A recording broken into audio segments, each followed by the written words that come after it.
quan escoltàvem per la ràdio el vot de la investidura, amb tricorni i metralleta treu al cap la dictadura i ens quedem esparverats, garrativats. Quin cobriment que va agafar-nos, quin espant i quin canguelo, quan la veu enrogallada va cridar todos al suelo, començant a disparar. Ratatatà.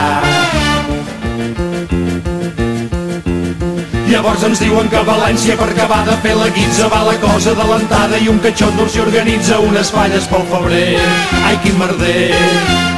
Ja ens veiem tots altra vegada ballant la dansa del sabre, que si algú no se'n recorda és la dansa més macabra de les que es fan i es desfan.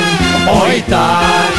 Llavors, quina nit, estàvem amagats sota el llit, però amb serenitat i amb el cul apretat.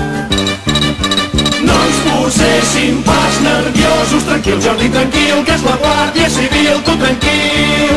Ai, mama, mama, mama, mama, por.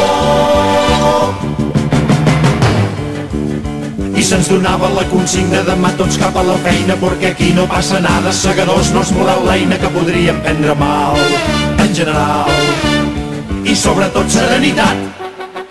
Però si guanya el del mostatxo voldrà més estar borratxo i deixar-se de punyetes, corre, agafa les maletes i no paris fins a Perpinyà. Ja superat. I l'endemà quan va arreglar-se, quina cosa més estranya, fins i tot els més escèptics tots cridaven viva Espanya i viva la Constitució. Mira per on, i visca el rei, més quin remei. I és que no saps mai de qui carai has de refiar-te, si serà per bé o per mal, però ben segur que mai més res no serà igual. I és que ja et dic jo que viure així amb l'ai al cor no pot ser